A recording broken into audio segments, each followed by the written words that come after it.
Alright, so এটা হচ্ছে Audio-Technica M50X, যেটা অ্যাকচুয়ালি অনেক দিন ধরে আমার একটা ড্রিম হেডফোন ছিল। সো এটা বাইরে ছিল 2014 সালের জানুয়ারি মাসে, আর 8 বছর আগে। আমি 8 বছর এটা কিনে চিন্তা করতেছিলাম, তবে প্রথম 4 বছর এটা বাইরে হওয়ার পরে আমি ফকির ছিলাম, সো এটা কেনা সম্ভব হয় নাই। এটার দাম 14,500 এই মুহূর্তে, বাই দ্য ওয়ে। আর এর পরের 4 বছর আমার একটা হেডফোন ছিল, যেটা হচ্ছে স্টুডিও হেডফোন। সো এটা হচ্ছে লাক্স প্রো হ্যাশ 10, খুবই অসাধারণ একটা মাইক্রোফোন। দাম অনুযায়ী এটার দাম ছিল 3,000। সো একটা হিউজ ডিফারেন্স দুইটার মধ্যে। বাট আমি চিন্তা করলাম, এটা নষ্ট হওয়ার পরে, এটা অ্যাকচুয়ালি রিসেন্টলি ভেঙে গেছে, এটা আমি 4 বছর ইউজ করার পরে আমি লাস্ট কয়েকদিন কস্টিপ দিয়ে চালাতেছিলাম। বাট এনিওয়ে, পরে চিন্তা করলাম যে এই মুহূর্তে ফাইনালি আমার ড্রিম হেডফোন কেনা যায়। সো আমরা অলরেডি আনবক্সিং করে ফেলেছি। এটা হচ্ছে ATH M50, যথেষ্টই কী বলে এটাতে, I forgot the word. Anyway, এটা হচ্ছে পুরো প্লাস্টিকের হেডফোন, একটা মেটাল বার আছে এটা ছোট বড় করার জন্য, আর উপরে একটা সফট কোশন আছে, হেডব্যান্ড। সো এই ইয়ারবাডসগুলা যেগুলো অ্যাকচুয়ালি ঘোরানো যায়, এগুলো চেঞ্জ করা যায়, এবং এই কেবলও চেঞ্জ করা যায়। এই কেবল হচ্ছে রিমুভেবল। দেরি গো। সো এটা হচ্ছে 2.5 মিলিমিটারের জ্যাক, এবং আরেক পার্ট হচ্ছে 3.5 মিলিমিটারের। সো এটার সাথে 3টা কেবল আসছে। এটা হচ্ছে স্ট্রেট কেবল, এটা খুব সম্ভবত 10 ফিটের কেবল, যথেষ্ট লম্বা। এটা আমার ইউজ করা হবে। ম্যান, আমি একটা মাত্র হিউজ আর্থিং খেলাম। সো এরপর এটা হচ্ছে কয়েলড কেবল, এবং এটাতে এই নবটা লাগানো আছে যাতে হচ্ছে আমরা বড়, আমি এই পোর্টের নাম বলে গেছি, খুব সম্ভবত 3/4 ইঞ্চ পোর্ট, যেটা হচ্ছে 3.5 মিলিমিটার জ্যাক থেকে চেঞ্জ করে এটাতে লাগানো যায়, যাতে হচ্ছে এই হেডফোন প্রফেশনাল গিয়ারে লাগানো যায়, লাইক অডিও ইন্টারফেসে লাগানো যায়। সো এই কয়েল হেডফোন আমি শিওর না কয় ফিট, বাট ধারণা করতেছি আমি 10 ফিট। আর আরেকটা হচ্ছে নর্মাল কেবলই, জাস্ট একটু সাইজে ছোট। সো এটা আমাদের লাগবে না, বাট সেম টাইপের কেবল, রিমুভেবল। একদিকে হচ্ছে 2.5 মিলিমিটার, আর একদিকে হচ্ছে 3.5 মিলিমিটার। সো আবার হেডফোনে ফেরত যাওয়া যাক। সো এটা ডিজাইন অ্যাকচুয়ালি খুবই বেসিক, অন্যান্য সব হেডফোনের মধ্যে খুবই স্পেশাল কিছু না। এটা অ্যাকচুয়ালি আরও মাল্টিপল কালার আছে, বাট বাংলাদেশে এই মুহূর্তে জাস্ট ব্ল্যাকই পাওয়া যায়। সো এই হেডফোন অ্যাকচুয়ালি ভাঁজ করে আরও ছোটো অবস্থায় রাখা যায়। এটা হচ্ছে সর্বোচ্চ ছোটো অবস্থা, এবং এটার সাথে একটা ব্যাগ আছে, যাতে হচ্ছে এই ব্যাগে নিয়ে এটা ট্রাভেল করা যায়। সো এটা হচ্ছে ব্যাগ, যথেষ্টই সিম্পল একটা ব্যাগ, একটা ফেক লেদার টাইপের। সো এই কেবল যদি নর্মাল কেবল হতো আমি আরও খুশি হতাম, জাস্ট 3.5 থেকে 3.5 মিলিমিটারের কেবল। বাট এটা হচ্ছে একটা প্রোপ্রাইটারি কেবল, যেটা আমার পছন্দ না। বাট অ্যাটলিস্ট আমার ধারণা যে এটা আগামী 4-5 বছর আমি চালাতে পারবো, কারণ যেহেতু এই কেবল চেঞ্জ করা যায়, ইয়ারপ্যাডস চেঞ্জ করা যায়, জাস্ট যদি হেড ব্র্যান্ডটা চেঞ্জ করা যেত, তাহলে আমার মনে হয় এটা আরও 10 বছর চালানো যেত, যা সব কিছু চেঞ্জ করে করে। এবং এটার সাথে যেগুলো এক্সচেঞ্জ করা যায়, সেগুলো অ্যাকচুয়ালি খুব কম দামে কিনতে পাওয়া যায় দারাজ বা অ্যামাজনের মতো সাইটে। অলরাইট, সেটা কানেকশন দেওয়া যাক। এই কেবল একটু ঘুরে নেওয়া লাগে, তাতে হচ্ছে এটা সিল্ড হয়ে থাকে এবং সহজে লুজ হবে না। অলরাইট, সেটা ট্রাই করা যাক। তবে এটা হাতে নিয়ে মনে হচ্ছে যথেষ্টই পাতলা এবং অনেকক্ষণ পরে থাকা যাবে। তবে যে ডিফল্ট এয়ারপ্যাডসগুলো দেওয়া আছে, সেগুলো খুব একটা হাই কোয়ালিটি না, এবং খুব একটা ডিপও না। সো আমার মনে হয় না এগুলা 5-6 মাস পরে আর থাকবে। অলরাইট,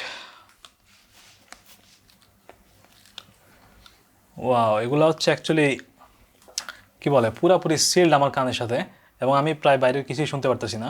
নয়েজ প্রায় সব হাওয়া হয়ে গেছে। সো এটাতে kind of passive noise cancellation বলা যায়, এবং যথেষ্ট পরিমাণ সেপারেট করে আপনাকে অন্যান্য ব্যাকগ্রাউন্ড থেকে আপনার মিউজিকের সাথে। সো আমার মনে হয় যে আমি যদি এয়ারপ্যাডস চেঞ্জ করি, লাইক আমার আগের হেডফোন যেটা ছিল, লাইক এগুলো হচ্ছে কাস্টম এয়ারপ্যাডস, যেগুলো আমি আলাদাভাবে কিনছিলাম, এবং এগুলো হচ্ছে ভ্যালুরের। আমি অবশ্যই শিওর না যে ভ্যালুর মানে কি, খুব সম্ভবত মখমল, এবং এগুলো খুবই নরম এবং খুবই ডিপ, এবং এগুলোতে মেমোরি ফোম আছে। সো অনেকক্ষণ পরে থাকা যায়, তো এগুলো পরে থাকলেও কান গরম হয়ে যায়। সো আমার মনে হয় যে এটার সাথেও সেম হবে, কারণ এটা হচ্ছে কিছুটা প্লাস্টিকের। সো খুব সম্ভবত কান ঘামায় যেতে পারে বা হচ্ছে কান গরম হয়ে যেতে পারে। But anyway, let's try the music. Base খুবই স্ট্রং এগুলোতে। আমি শিওর না যে আমি কি জোরে কথা বলতেছি নাকি, বাট ইউজুয়ালি তেমনই হয়।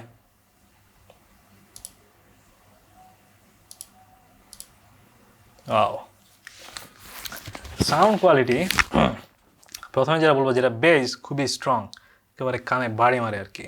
সো সাউন্ড কোয়ালিটি যথেষ্টই ক্লিয়ার, তবে আমার মনে হচ্ছে যে হাইটা একটু বেশি ক্লিয়ার, আই মিন বেশি রিনাউন্স, আর লোটা হচ্ছে ইটস স্ট্রং, বাট আমার মনে হয় যে মিডটা কিছুটা হারায় যাচ্ছে হাই আর লো এর মাঝখানে।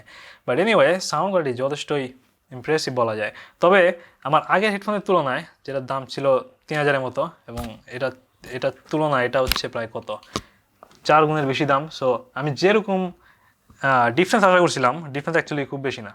So that's kind of disappointing. তবে আমার মনে হয় স্টুডিও মাইক্রোফোনে ঢুকে গেলে সাউন্ড কোয়ালিটি অ্যাকচুয়ালি খুব একটা ইমপ্রুভ করে না। সো আমার আরও হেডফোন চেক করা লাগবে, বাট আমার মনে হচ্ছে যে এই 3000 টাকার হেডফোন জাস্ট টোটালি অর্থিট এটা সাউন্ডের তুলনা করলে। বাট স্টিল এটা সাউন্ড কোয়ালিটি যথেষ্টই হাই, এবং যা বললাম যে এটা আমার একদম আশেপাশের সাউন্ড থেকে পুরোপুরি সেপারেট করে দিছে। আমি মিউজিক শোনা অবস্থা আশেপাশে কিচ্ছু শুনি নাই। So that's pretty good for your work. আমি অ্যাকচুয়ালি চাইছিলাম যে প্রথমে ওপেন ব্যাক হেডফোন নেওয়ার জন্য, যেগুলা আমি আশেপাশে সব সারাউন্ডিংও শুনতে পারবো। সো এটাতে অ্যাকচুয়ালি সেরকম কোনো চান্সই নাই। সো এটা অ্যাকচুয়ালি আমার পছন্দের একটু বাইরে। আর এগুলো যদিও অনেকটু চড়া করা যায়, সো যত বড় মাথায় হোক আপনি পড়তে পারবেন, বাট এর উপরে অলরেডি কার্ভ হয়ে যাচ্ছে হেডব্যান্ডটা। সো আমার মনে হয় যে এইগুলো ইভেনচুয়ালি পুরোপুরি ক্ষয় হয়ে যাবে, জাস্ট 1 বছরের আগে না হইলে হয়েছে। এগুলো নর্মালি ইউজুয়ালি ক্ষয় হয়ে যায় এই টাইপের রাবারগুলো, যেমন আমার আগেরটাতেও। It's very bad. বাট একটা সমস্যা হচ্ছে যে ম্যান আমার হাত পুরো হয়ে গেছে এটা ধরা, কী পরিমাণ নষ্ট হয়ে যায় প্লাস্টিকগুলা ইভেনচুয়ালি। সো এই হেডব্যান্ড যদিও চেঞ্জ করা যায় না, বাট হেডব্যান্ড প্রোটেক্টর নামে কিছু জিনিস আছে যেগুলো হচ্ছে এটা কভার করে, সেগুলো দিয়ে হচ্ছে এগুলো অনেক দিন টিকে রাখা যায়। আমার অ্যাটলিস্ট আগামী 5 বছরের মতো এটা ইউজ করার ইচ্ছা আছে, কারণ it's freaking expensive for a headphone. But আপাতত আমি এই ইয়ারপ্যাডসগুলো চেঞ্জ করে ফেলবো, এগুলো আমার খুব একটা পছন্দ হয় নাই আগেরটার সাথে, এবং আগেরটা অ্যাকচুয়ালি আমার নতুনটায় কম্পেটিবল। আর ইয়ারপ্যাডসগুলো অ্যাকচুয়ালি খুব কম দামে দারাজ, আলি এক্সপ্রেস বা এইসব সাইডে পাওয়া যায়। So there you go. এটা হচ্ছে জাস্ট একটা ছোটোখাটো হ্যান্ডস অন ছিল। আপনার যদি এটা নিয়ে কোনো কোশ্চেন থাকে বা আপনি ফুল রিভিউ দেখতে চান আমাকে জানান, সেক্ষেত্রে আমি পরে আবার চেষ্টা করবো আরও বড় একটা ভিডিও করার জন্য একদম টোটাল ফিচার নিয়ে। বাট আমি অলরেডি মিউজিক ছাড়াও কিছু অন্যান্য ভিডিও চেক করছি, আই মিন টিভি সিরিজের মতো।